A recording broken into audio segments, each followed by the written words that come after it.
Welcome to the Protagonist Show. I'm Dan Vaughn, the host, joined by my fabulous co-host, Mr. Joshua Duder. How you doing this evening, sir? I'm good. What up, man?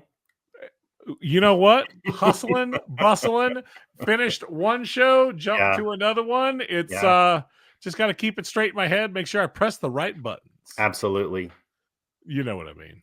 Yeah. How you been, man? It's been a week since we recorded. In that time, I have watched more soccer than I can shake a stick at, and I'm good. Yeah, just hustling and bustling. Yeah. Hustling, bustling. You live in the dream, sir. Well, let's get into it. We've got topics to discuss and time's a wasting. We have got the Henny Derby this weekend. Kicks off on Saturday, depending on what time you're watching this or listening to this show. Saturday, we get the Henny Derby that it's become like the match to get to if you can in League One, USL League One. Matchup between Forward Madison and Richmond Kickers. And I don't need to dig into the depths of where this comes from because I feel like at this point it's kind of becoming like part of ubiquitous. Like it's every year we repeat it. And don't get me wrong, I've written my fair share of stories about this, but it bears repeating. I mean, this is a cool, interesting, very dynamic matchup between two very interesting clubs, and it's a cool backstory. How is this played out on the field, though? I mean, we know this is a rivalry match. What's going on with the records between these two? I would say I don't think that we would be wrong by just shouting out Elliot Barr and Sure. Kyle Carr, right? Yeah, great. Yeah, of course. I think every time, like it's stamp. We're going to stamp that. It's like we said, it's got to happen. But this game was first played on August 10th, 2019. They have since played 16 times. The Mingos have won 8. The Kickers have won 6, and they've drawn twice. 9 of these games have finished 1-0, going one way or the other. And only once in this entire rivalry has a team won by 2 goals or more, and it was 2 goals. So this is always it's a rivalry in terms of off the pitch, right? Because it's a friendly rivalry and we understand the cultural background and significance of it, obviously. Mm-hmm. But on the field, I think these two teams have grown into this as well. I mean, it's not geographically a natural rivalry. These two teams, Madison, Wisconsin, and Richmond, Virginia, are not close. Right? No. That's not close. But I think that they feel the vibe. And it plays out in a very cagey series of matches, all very tight. I also think, Dan, that also speaks to the parity within USL League One, how closely these teams compete week in and week out with each other, and they often rotate some of the same players. So you'll see some familiar faces and in familiar places. Yeah, absolutely. I was just speaking with a player with Richmond, Chandler O'Dwyer. He scored the winner last year in the July 4th edition of this. I happened to be in town when that happened in Richmond, and it was absolute bedlam, is the best of stuff. But he was talking about, as a player, he's originally from England. He's played over here for about 10 years, but he talked about how the excitement of the fans feeds into the players. It becomes the biggest match on the schedule because of how pumped the fans are about it. And regardless of record, this is about winning a match against your rival. And I found that really interesting. By the way, check out protagonistsoccer.com. On Friday, I'll have a little teaser article about Very that. Nice. I won't tell you the history of the well, maybe I'll mention Elliot and Kyle, but needless to say, my ask of you is, in the United States, we struggle with authentic rivalries, authentic derbies. Is this the most authentic, best derby in the country? It's got to be top 10, top 5, maybe, right? I think that we focus here at Protagonist oftentimes on soccer from the USL Championship and below, and oftentimes forget that there are teams, despite the politics and the ownership of some of the teams in Major League Soccer, we can't discount some of those rivalries, in particular the Pacific Northwest rivalries. For me, despite not liking the politics of the league, the Portland Timbers and Seattle Sounders rivalry, which dates back to 1975, it's the longest running rivalry between two United States teams. I don't know North American. I think Mexico probably has us beat somewhere in those records. Um, Probably. but they played each other hard in the playoffs in 1975 to get to the NASL Soccer Bowl. They've never liked each other ever since. In every iteration of both of those teams, whether it's NASL, whether it was pre-MLS, everything that they've done, they've always hated each other. So it's based on animosity and relative proximity. The United States is a big country. So Seattle and Portland are not next door neighbors, but they're the closest two big cities to each other in the Pacific Northwest. So it's just a different set of ingredients than the Henny, right? And that seems to be, the Henny seems to be a bit more friendly, but also to me, it's very authentic and it's very meaningful to those who have been involved from day one or those who find themselves joining that community. I agree. I think with your take as far as the Sounders Portland rivalry, I get that part. I don't disagree with that. I guess it's a little different for me to be around this derby as it sort of began, as it kicked off. Like, it's interesting, a lot of things. We'll talk about it in just a minute. A lot of things that happen in lower league soccer feel very present, very now, and we don't think of them as in the future, 20 years from now or 50 years from now, what those things could look like or how they'll shape the game. And so for me, that makes this experience very visceral and very connected, and knowing the people involved and speaking to the people, and in our case last year actually making an appearance at one of those derbies and being able to be around the pregame and be around the postgame, and watching that crowd explode when the goal went in.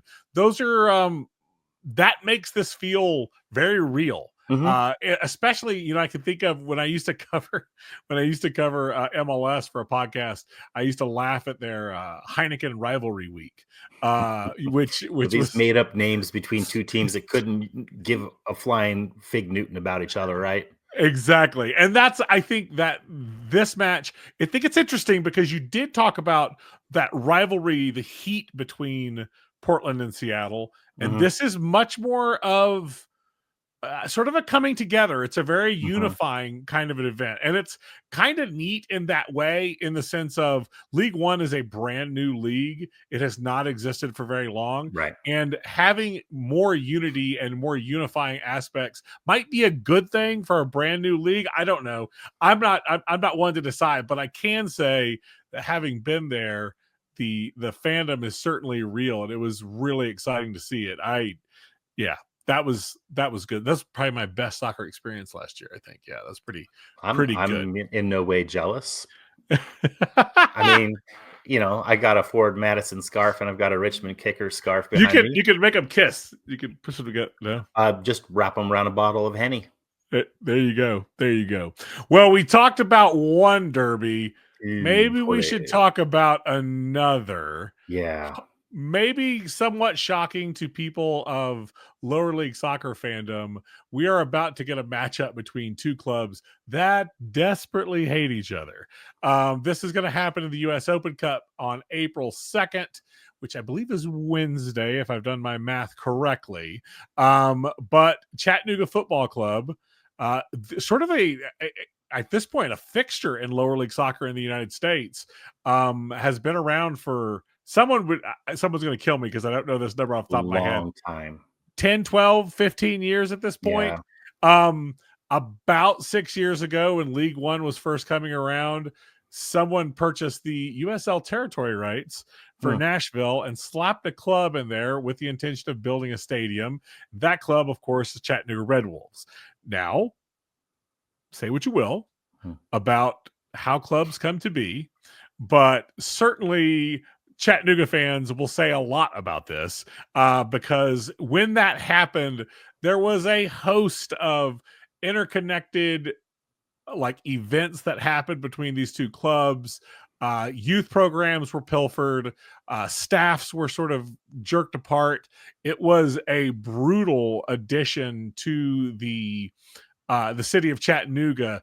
And though they do not play in the same leagues, they very much hate each other. And I think that's where this is very exciting, because we're finally going to see these two teams play each other. And I, for one, I'm fired up for this. Yeah, I will have to say, for a few years there, I didn't understand maybe the animosity that some of the CFC supporters had towards USL in general. I just didn't get the whole story. They said, hey, USL was the big bad wolf. But there is an immense complex history that I just didn't understand all the details of. I'm not going to come onto our podcast, Dan, and pretend that I do now, but I will recommend listening to Section 109 podcast. They just dropped it's on YouTube. They just dropped an episode this week, obviously, great week for that. And they pulled back the curtains on all of the details. And I will tell you, hopefully, if they're listening, I don't know, we lost a lot of our CFC followers, I think, when we leaned heavily into USL. And I think that there was some insensitivity, especially on my behalf, Jim in particular. What's he, why is his feather so ruffled? What's all this about? And I tried to center myself here, but I just didn't want just the Red Wolf scarf to be showing. I do have a Chattanooga football scarf. It seems very unequal this way.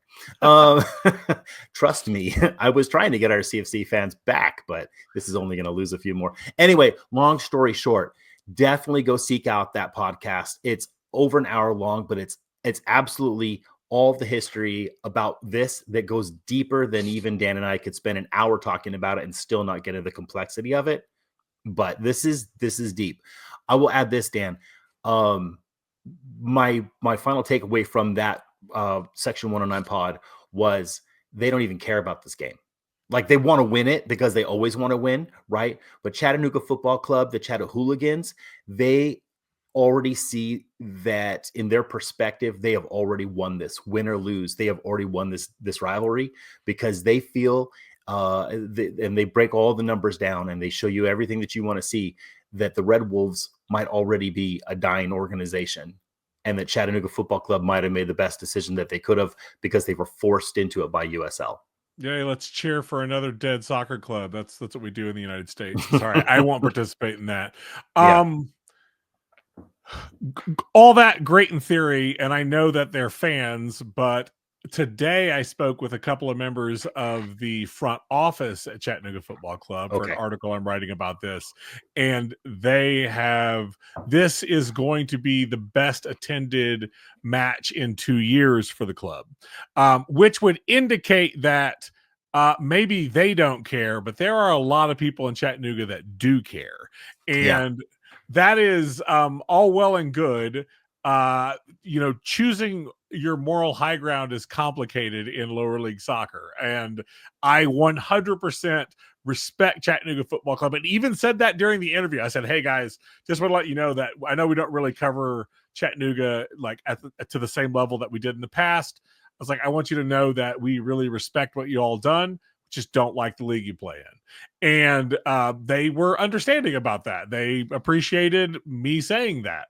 And I would say that for all of the hatred of the Red Wolves, I really don't like MLS Next Pro. I really don't. Right. It doesn't mean that I like the Red Wolves. It means that there are issues with the clubs. There are issues with the soccer, like the landscape that all of these clubs are playing in. It's imperfect. It's not great. And it's interesting to hear fans talk about it, because in their minds it's black and white, but from an outside perspective, very gray. I would be willing to bet that if the shoe were on the other foot, they would judge it as harshly as some do. I think what it is just a matter of justifying where you are. But one last point, honestly, about what they had gotten to is it's better to still exist in MLS Next Pro than to be a dead club. And to their point, CFC exists to make the city of Chattanooga and their community better through soccer. And regardless of league, they are doing that as an organization. I'm sure you'll get to that in your article as well. CFC do way more for their community than most soccer clubs in the United States do. It's a fabulous organization, and I'm glad that they still exist. I will tell you that they said our front office used to be 7 people, now it's 40. Yep. Which goes to show that the health of that club is headed in the right direction. And yeah, 100%. The passionate fans of Chattanooga Football Club, we've interacted with them over the years, and we've interacted with passionate fans of several lower league clubs that I can think of, and they do not always like our takes, and I am 100% okay with that. Yeah. I hope that they understand that I appreciate their passion and their perspective. I just don't always agree with it to the extent that they might like me to. But yeah, this match is going to be a must watch. I really think this is going to be a fun match. And I asked if there was going to be extra security at this match just in case. They said for a match that sells this many tickets, we always have extra security. We don't expect anything to happen out of hand, but we always try to be careful whenever you've got this many people coming in for a match. So there you go. Chattanooga Football Club. Let me ask you, is this a rivalry? Is it a derby? Because they've only played once, this is it. This is the first time. There's not enough history, right? I know that there's hate between the, at least from one side to the other. I don't know if the other side even, I don't, maybe they'll pretend to not understand it. Surely they have to understand the animosity, but I'm really not aware of, I watched Walk in 90. They had a podcast episode today as well, and they spoke with the coach of Chattanooga Red Wolves, and they didn't really dip into that aspect of it. And I just think that level of animosity might be a little bit one-sided, and so much so that maybe it's not a rivalry yet. But if with pro rel and league standards changing, we will see what the landscape looks like in a few years' time. I also asked, by the way, just to close this out, sorry, I did ask, given the success of the draw and the excitement that this match is generating, would the team be open to some sort of yearly friendly where you change the colors of the city or something? And they said, look, we would be stupid not to think about it, but there are no current plans for that. So yeah, it's a good question. Well, I'm a smart boy. I ask smart questions. Well, that's it for our second topic. Getting to the third, and it's the rise of Diego Luna. And I definitely have to lead this one because I wrote an extensive piece called Supernova that ran on protagonistsoccer.com. If you haven't checked it out, I'd encourage you to. It's 2,000 words about one of my favorite soccer players currently playing right now, and a guy who originally plied his trade here in the Sun City of El Paso. Yeah, Diego Luna. We sort of talked a little bit about this in the last. Did we talk about it in the last show? No, I think we didn't. I think we mentioned because we recorded before the Canadian match. I think right. So that was when he actually got to play. Diego Luna came into that Canadian match and was a breath of fresh air in a very stale room full of superstar players with massive contracts who just weren't performing to the level that they're expected to. And it was hard to watch, but boy, Diego Luna was the cream for the eyes. He was the I don't know, the ice in your drink. I whatever you want to call it. Just the coolest, fastest, most dedicated player on the field, running every direction, coming back for balls, pushing the ball forward, being creative in his passing. And this is nothing new for Diego Luna. This is something that he has brought to his game over the years. And, I talked to several people that write about soccer that have covered Diego Luna, and talked a little bit with them about what they saw in his game. And it's cool when you talk to somebody else, because as a fan, I see him a certain way, but then you talk to someone like John Morrissey, USL Tactics, who's one of my favorite guys on the internet, such a great writer. And he said he's incredibly tricky with the ball at his feet, and he's innately great at manipulating his low center of gravity to dodge defenders. We saw it in the USL and have continued to see it all the way up to the international level.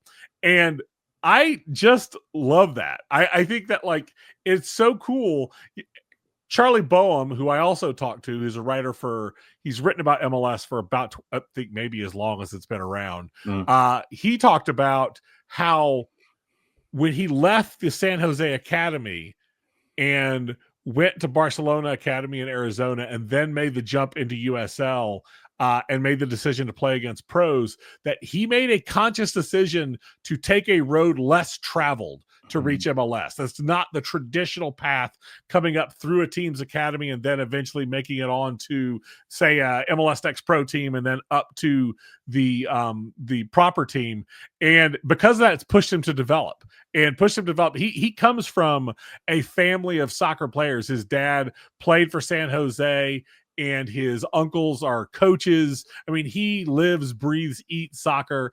And I love the passion that he has, not just for soccer, but for life. I mean, this is a guy that when he went to Salt Lake City to play for RSL, he got a job. This is as a professional soccer player. He got a job at Dutch Bros so that he would teach himself how to talk to people that he wasn't really familiar with or comfortable with. And it forced him out of his shell. At the same time, he's going to personal therapy to help deal with, his internals, to make sure that his head's right. I love that. Like, I absolutely love a player who takes that kind of approach. It's so endearing. And he stands out with all of his tattoos, which I'm heavily tattooed. What do you mean? Yeah, just a couple.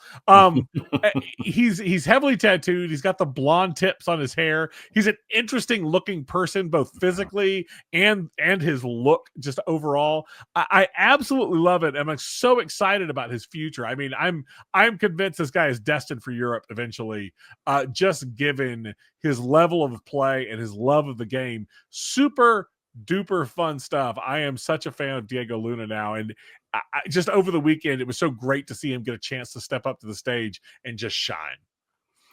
Yeah, it's interesting. It was a good article, by the way. Now that we're recording weekly again, it's been a few years, but now that we're back on the regular, I feel like I have to read your work, so I can speak about it. Great piece. Love the quotes we got from some of our colleagues out there covering lower league soccer. What I found interesting was he's from my neck of the woods, and so he was raised up in the South Bay. I'm from San Jose. He's from Sunnyvale. And when I read your piece, I swear his father's name was pretty familiar. Alberto actually played for the San Jose Earthquakes, but at a really strange time in soccer history. The NASL had died, and so had the ASL, which far fewer listeners might be familiar with the American Soccer League. And that is a story for Dan Creel and I to unravel one day. This was post all that glitz and glam from the NASL, but pre-World Cup, and pre-MLS. So the league was called the Western Soccer Alliance, and it included the remnants of the San Jose Earthquakes, the Portland Timbers, which was just called FC Portland, and the Seattle Sounders, just called Seattle FC. And there was this team from Victoria, British Columbia as well. Anyway, they all scheduled each other, and then a bunch of friendlies. And it was like, that was the top flight of soccer in this country. Right, just like 4 teams in the West Coast playing a bunch of friendlies. And I mean, every region was sort of doing the same thing, but this is where Alberto was playing. And he was a tricky little forward who played against the likes of Marcelo Balboa, Paul Cagliari, Casey Keller, John Doyle, and Dominic Kinnear. These are other men who would turn into Major League Soccer 1.0, which we can still celebrate that history and that part of American soccer, and U.S. men's national team legends, I think most of which you've actually spoken with at some point in the last few years. So this kid, Diego Luna, he comes from Stardust. He has the pedigree, and his destiny awaits. He's just getting started.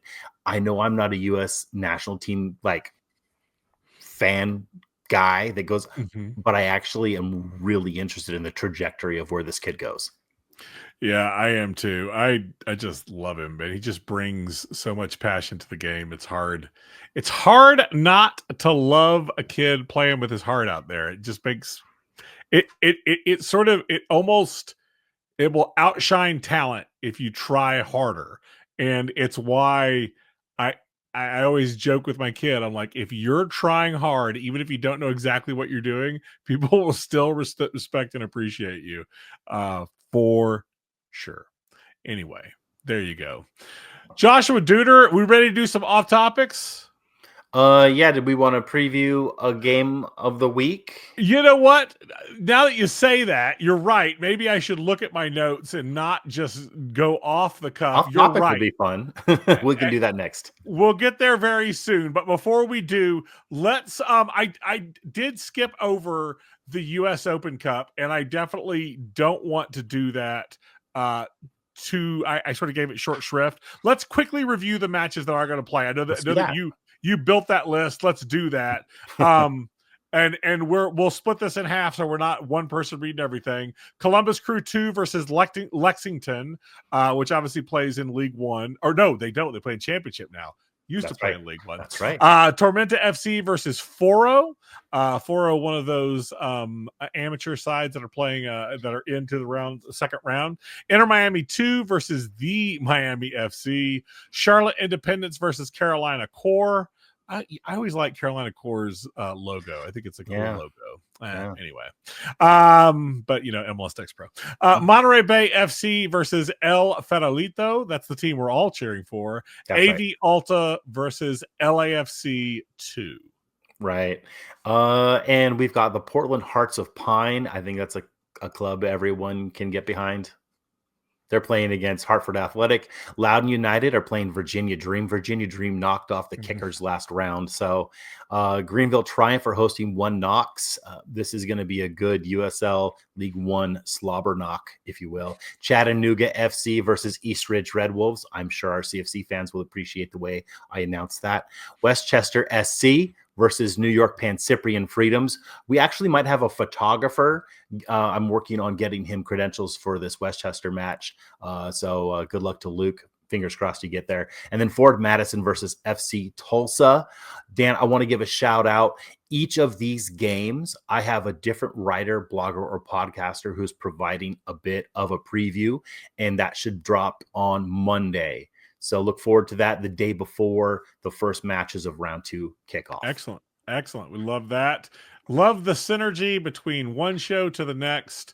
Protagonistsoccer.com. It's the heart of what we do, but we do a lot of podcasting and YouTubing. We're working on that. Yes. And with all of that, though we've just previewed round 2 of the Open Cup in a very sort of overview sort of way, let's get to our previews. And I'm going to give you 2 matches in mind because I'm a cheater, a pumpkin eater. And I, again, am going back to the USL Super League.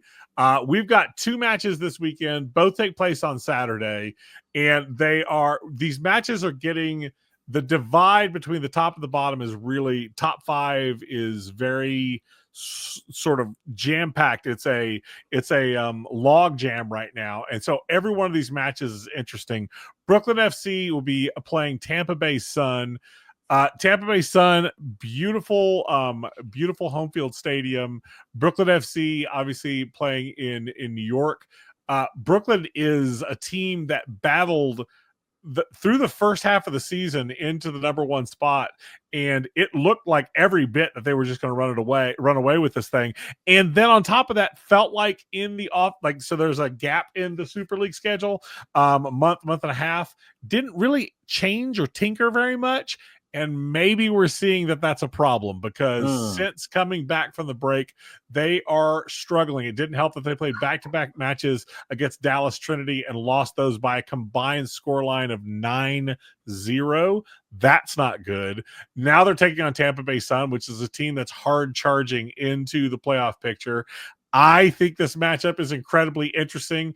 I would also argue that the other matchup of the weekend is also interesting, where Carolina Ascent will be hosting Dallas Trinity. Dallas Trinity is a team that is well-funded, playing in the Cotton Bowl, has an awesome lineup, and is going to be on the road to Carolina, a team that started off the season at the top of the standings. So these are all very good teams battling it out. We got 2 matches this weekend. If you're not watching the Super League, ¿por qué? Why not? Joshua Duder. Yeah. Yeah. Go ahead, my Oh, man. I was just going to give Dallas Trinity a shout out, Cameron Lancaster in particular. She had a great week last week. I know she had a good, really nice, pick the pocket of is it Martinez? She's the keeper for Brooklyn, I believe. Cindy Yeah. Martinez? So Dallas looks good. I got to watch that game, and we did a match report on that one. So that was great. And Super League is definitely a great league to watch. For me, my preview is Tacoma Stars at San Diego Sockers in the old MASL. The standings right now are the Sockers in first, which is a surprise, right? Because the Chihuahua Savage were doing very well, but now they're in second. They could overtake first. I'll get to that. Comets, Blast, Wave, and Utica City. They've all clinched a playoff spot. There's 2 playoff spots left. There's 3 teams battling out: Empire Strikers, Tacoma Stars, and St. Louis Ambush, which is a bit of a surprise for me. They're all battling out for those last 2 spots. Both Strikers and Stars have 1 game left, but St. Louis have a home and an away, both against Milwaukee Wave. So Milwaukee Wave can play spoilers here. All they need is Stars to lose. This is Strikers. They need the Stars to lose and them to win. But if Stars and Strikers lose and Ambush win both, then Ambush leapfrog into the 7th seed. It's complicated. The last regular season game of the year, the very last one on the regular season schedule, is Tacoma at San Diego. Regardless of what Strikers do, if Tacoma wins, they're in. But the Sockers win, and they go 6 points above Chihuahua Savage, who also have 2 games left. Anyways, there's lots of there's lots of ways this can unravel. But this weekend, this Saturday and Sunday, will be really, really interesting as that league winds down and they get ready to go into the playoff mode. Love it. I appreciate your hard work there. It looks like you put together a good preview, and I'm here for it. Yeah, this is coming down to the wire. I think this might be the last week of the season, of the regular season. Yep, I believe that's correct. So it's going to be a lot of things figured out, played out at the end of this. Joshua Duder, you ready to go off topic? Well, let's see if I can do it for 30 seconds, but I got one. I believe that you can do it. Hit it, my man. Dan, I grew up as a soccer player, and I didn't choose soccer. Soccer chose me. I grew up around a lot of different sports in the Bay Area, with the Giants, with the San Francisco 49ers, etc. This weekend, today actually was the opening day for Major League Baseball, and we saw a lot of really great games. I think baseball gets a bad rap. I think that I like sports, and we don't have to hate baseball and hate soccer. We can love all sports, Dan. Let's love it all. I agree. I grew up a baseball. I don't know if you knew that. I grew up a baseball fan as well. What's your team? At the time that I grew up, Yes. St. Louis Cardinals. Hey, I was a St. Louis Cardinals. I was a Midwest boy. My backyard neighbor Andy loved the Cubs, and I love the Cardinals. Which, if you're in the Midwest, you pick one of those 2 teams. No one is a White Sox fan. No one is a Kansas City Royals fan. But those were the 2 teams, and I used to. Talk about old timey here. I used to at night clutch my my little clock radio to my chest and listen to Jack Buck call the Cardinals games from Busch Stadium. It is a memory that I don't think my kids will ever understand, and I don't think I could even really explain it to them, but it is very fond in my heart.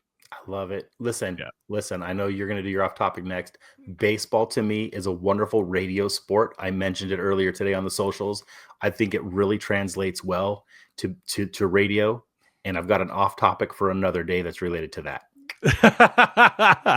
Well, I love that. Sounds good. Well, if we're going to go off topic, let's get to the intangibles. I oftentimes am critical of people that talk about intangibles because how can you measure the heart of a player? How can you measure the grit of a player?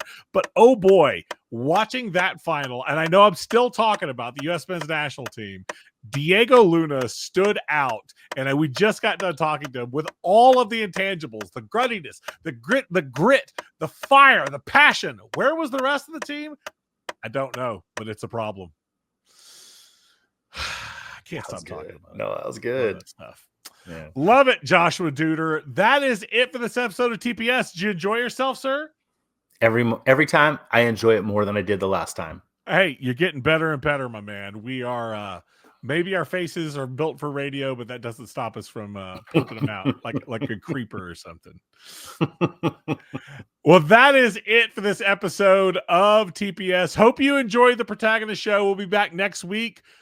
Check out all of our channels. If you're obviously watching this on YouTube, you know there's other shows that are on here. We just released a brand new episode of 90+1 with myself and David Gochner. If you're listening to this on our podcast feed, there are several other podcasts, including the Super Show, where we cover the Super League. There's a lot going on here. We'd love for you to get involved, to take a look at it, take a listen to it, and give us your feedback. We'd love to hear from you. If there's a rating or if there's a comment section, feel free to leave us a rating or a comment. We'd love to hear. If you don't like what we do, that's okay. We're big boys and girls. We can take it.